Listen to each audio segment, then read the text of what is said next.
If you're on the internet, you run into unbelievers who mock Jesus and his divinity. It's just going to happen. But what did unbelievers back at the time of Jesus have to say about him? Well, I dug into the ancient sources, and you're going to be shocked by what unbelievers had to say about him back then. Today, we're going to look at 10 historical references to Jesus, all found outside the Bible and the New Testament, and made by unbelievers. This is Bible teacher Nelson Walters. And you're probably wondering, why are we going to take this sort of angle? The reason is for all those atheists out there on the internet. I'm sure you hear what I hear. The Bible gives a biased view of Jesus and who he was. Now, I don't agree with these guys. Those biased eyewitnesses died for what they believed. Mr. and Mrs. Atheist, are you willing to die for what you believe? Yeah, I thought not. However, they let us know clearly that they aren't going to listen to the accounts in the Bible because they think they're biased. They think they're biased. And that's all it takes for them not to listen. Okay, that's their choice. But what about accounts from unbelievers and even those hostile to Jesus, his enemies? Yeah, you're right. They probably will listen to them. So here are 10 ancient sources from historians down to some of the people who had Jesus killed, his real enemies, and even 2 Roman emperors, what they had to say about Jesus. We're going to look at what they all had to say, and frankly, you're going to find it amazing, shocking. And if you're a believer, you can share a video like this. Like me, you know there are more atheists out there than there are believers, so click the share button and pass this one around. Now, before we get started, I want to be clear once more that I believe the New Testament Gospels are the most reliable documents we have for information about Jesus. They're the earliest, and they were written by eyewitnesses or people who heard directly from eyewitnesses. And so I think they're the most important. And if you're a believer, you should too. But there's something to say about others and what they had to say, especially those who weren't favorable to Jesus. And I used one criteria when I picked these ancient pagan sources. It had to be from the 1st or 2nd century and not later. The reason is that in many cases, eyewitnesses to Jesus were still alive, or the children or grandchildren of eyewitnesses were still alive. Once you get past that point, it's a lot easier to make stuff up and get away with it. And of course, the source had to be an unbeliever. Now, the fact I was able to line up 10 famous sources who spoke of Jesus in the first 150 years from his death, it's pretty astounding. They include the top historians of that time, as we said, and even 2 Roman emperors. Jesus, was only a tradesman who never traveled more than 100 miles from Jerusalem and never left a written word of his own. Although, that may not be entirely true, as you're going to find out in this video. It's difficult to explain the explosive growth then of Christianity in the first 100 years or so that could result in world-famous politicians and historians writing about him and weighing in on his life and the movement that grew out of his life and death. It's pretty staggering. Who else in history was a nobody politically and has gotten this type of a following or this type of press? Think about it as we go over what these unbelievers had to say about him. Let's start with someone who was a contemporary of Jesus, someone who was alive while Jesus was, and he was a Pharisee, a student of Jews' sages, and when the Christian movement began, he was the organizer of the persecution, going house to house and arresting, imprisoning, and even killing them. No one was a greater enemy than this guy. He was kind of like an Osama bin Laden of his day. Who was this? And what did he have to say? Now, well, you're going to think I'm cheating, but he is now known as the Apostle Paul, who's written about half of the New Testament. He encountered the risen Messiah on the road to Damascus, and his life was forever changed. From persecutor to evangelist. No one has ever had a greater shift in belief. And just like the amazing growth of the Christian movement, the transformation of guys like Paul, who went to prison and even died for their faith, need to be considered in the overall calculus of the first century witnesses. But on to the real unbelievers who were still unbelievers at the time they wrote. Number 9. One of the best known is the Roman historian and senator Tacitus, who is probably the most well-known historian of that period. And he referred to Jesus in his final work, Annals, about 116 AD. Book 15, chapter 44. The relevant passage reads like this. Called Christians by the populace, Christus, from whom the name had its origin, suffered the extreme penalty during the reign of Tiberius at the hands of one of our procurators, Pontius Pilate, and a most mischievous superstition, thus checked for the moment, again broke out, not only in Judea, the first source of the evil, but even in Rome, where all things hideous and shameful from every part of the world find their center and become popular now. Okay, this may seem benign, but look at how much of the gospel this reveals. The Apostles' Creed almost reads like this. He suffered under Pontius Pilate, was crucified, dead, and buried. It's almost like the creed writers were reading Tacitus. And second, it refers to a mischievous superstition. What is that, if not the resurrection from the dead? So the whole gospel is basically contained here. Tacitus might not have believed, but he hit on all three main points. Jesus was crucified, buried, and rose from the dead. Now, this is a crucial point. Not all of the unbelievers present all the facts of the gospel, like Tacitus just did. In fact, none of them really present all the facts, but in combination, they present a rather complete gospel account. Let's remember that as we keep going. Number 8, Mara, son of Serapion. He was a Stoic philosopher from the Roman province of Syria sometime around AD 70, right around the time of the destruction of the temple. Mara wrote a letter to his son, which may contain an early non-Christian reference to the crucifixion of Jesus as well. The letter refers to the unjust treatment of 3 wise men, the murder of Socrates, the burning of Pythagoras, and the execution of, quote, the wise king of the Jews, end of quote. Now, who could that be other than Jesus? This unbeliever adds to the knowledge we get from Tacitus that Jesus was acclaimed by the Romans as King of the Jews. It is the crime, after all, for which he was crucified and that they nailed on his cross. And also that he was wise. Very nice compliment coming from a philosopher. Number 7, the Roman historian Suetonius made a reference to Jesus in his work, Lives of the 12 Caesars, in Claudius 25, written about AD 121. Since the Jews constantly made disturbances at the instigation of Christus, and that is the way he pronounced Christ, he expelled them from Rome. Now, this expulsion of Christians happened around AD 50.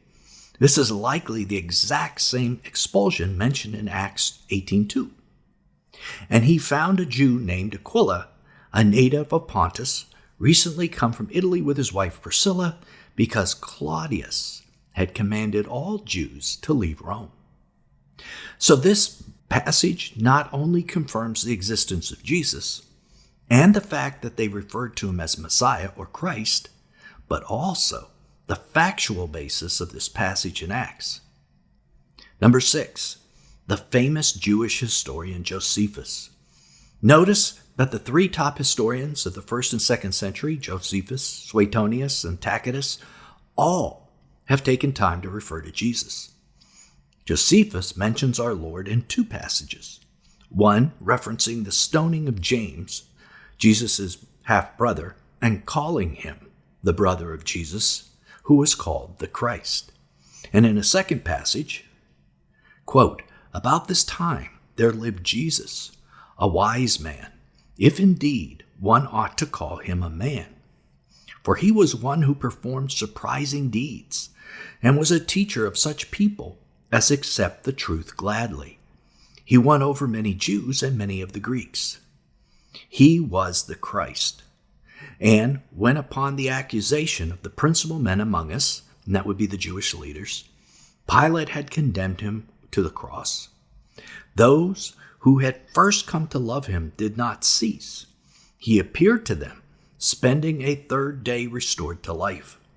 For the prophets of God had foretold these things, and 1,000 other marvels about him. And the tribe of the Christians, so called after him, has still to this day not disappeared. Now that's from Antiquities of the Jews, Book 18, Chapter 3, 3. Now you can imagine how a passage like that would create a lot of controversy. It almost sounds like it comes from a Christian. And there is a contingent who think a Christian scribe changed some of the wording in that phrase. Maybe one like, he was the Christ. Perhaps it came from an original phrase that said, they said he was the Christ. But still, here we have mention of the miracles of Jesus, the resurrection, 3 days in the grave, and the wisdom of Jesus. And interestingly, the fact that Jesus was executed because of an accusation of the Jewish leaders. Number 5, Phlegon of Thallus. This historian's history of the world was referred to by 3 of the early Christian fathers. Julius Africanus mentions a historian named Phlegon, who wrote a chronicle of history around AD 140, where he records, in the time of Tiberius Caesar, at the full moon, there was a full eclipse of the sun from the 6th hour to the 9th hour. That's Africanus, Chronography 18:1. This is very interesting because solar eclipses can only take place during a new moon, and I think they even knew that back then. But this clearly references the darkening of the sun at Jesus' crucifixion. Phlegon is also mentioned by Origen. Now, Phlegon, in the 13th or 14th book, I think, of his Chronicles, not only ascribed to Jesus' knowledge of future events, but also testified that the result corresponded to his predictions. Origen against Celsus, Book 2, Chapter 14. And Origen had a second reference to Phlegon. And with regard to the eclipse at the time of Tiberius Caesar, in whose reign Jesus appears to have been crucified, and the great earthquake, which then took place. Again, it's from Against Celsus, Book 2, this time Chapter 33. Jesus, while alive, was of no assistance to himself, but that he arose after death and exhibited the marks of his punishment and showed how his hands had been pierced by nails. Origen against Celsus, Book 2, Chapter 59. Now, a third church father, Eusebius, in the Chronicon records, says, this is what Phlegon said verbatim. Now, in the 4th year of the 202nd Olympiad, which was 32 AD, a great eclipse of the sun occurred at the 6th hour, that's noon, that exceeded every other before it, turning the day into such darkness of night that the stars could be seen in the heavens, and the earth moved in Bithynia, toppling many businesses and buildings in the city of Nicaea. From these accounts, we can see the unbeliever Phlegon mentioned a darkening of the sun, earthquakes, all around the year of the crucifixion, Jesus' prophetic abilities, his resurrection, and even the fact that marks of crucifixion were still on his body. Number 4, Thallus wrote a history allegedly around the middle of the 1st century, like AD 55 is the best guess that historians have, to which Julius Africanus again referred to a reference in Thallus' 3rd book of history. In that book, he referred to the period of darkness described in the crucifixion accounts. And here is what he said. On the whole world, there pressed a most fearful darkness, and the rocks were rent by an earthquake, and many places in Judea and other districts were thrown down. This, then, is the second major historian who referenced the darkening of the sun. In my opinion, it must have made a really major impact around the Middle East. And although Jesus isn't mentioned in this direct quote of Thallus, Julius Africanus mentioned that this was a hostile reference to Jesus. So the context in Thallus' work, well, maybe Jesus was mentioned there, because why would Africanus say that? Number 3, Celsus. We've heard about this guy before. The early church fathers, especially Origen, referred to him. He was a 2nd century Greek philosopher who wrote a paper attacking Christianity. This paper has been lost to history, but 75 years later, Origen wrote a rebuttal called Against Celsus. Celsus, when talking about Jesus, said that he invented his virgin birth. He admitted Jesus had miraculous powers, but he said he got them because he traveled to Egypt and learned the mysterious arts there. He then claimed Jesus used these miraculous powers to proclaim himself God. From this, we learn that at the time, there were beliefs in the communities of Europe that Jesus was born of a virgin, had miraculous powers, and claimed to be God. None of this Celsus disputes. Number 2, Pliny the Younger was the governor of Pontus and Bithynia when he wrote to the Emperor Trajan, around AD 112, concerning how to deal with Christians who refused to worship the emperor and instead worshipped, quote, Christus, obviously the Christ. The emperor wrote back about this matter to Pliny the Younger, and we have this letter. And he said if anyone is found to be a Christian, they should be punished. By that, he meant they should be executed. That's what the emperor thought about Christians at that time. Okay, we're down to the top of the list. Get yourself ready for unbeliever number 1, another emperor. Emperor Tiberius Caesar. This is truly an amazing account. King Abgar V of Armenia lived at the time of Jesus and became convinced of the divinity of Jesus. He even wrote a letter to our Lord asking for healing. In Armenia, there is even a supposed reply from Jesus to King Abgar. But that wasn't the only famous letter that Abgar wrote. He also sent one to the Emperor Tiberius Caesar asking that Jesus be recognized as a god in the Roman pantheon. Here is what Tiberius replied to him. Tiberius, Emperor of the Romans, to Abgar, King of the Armenians, greetings.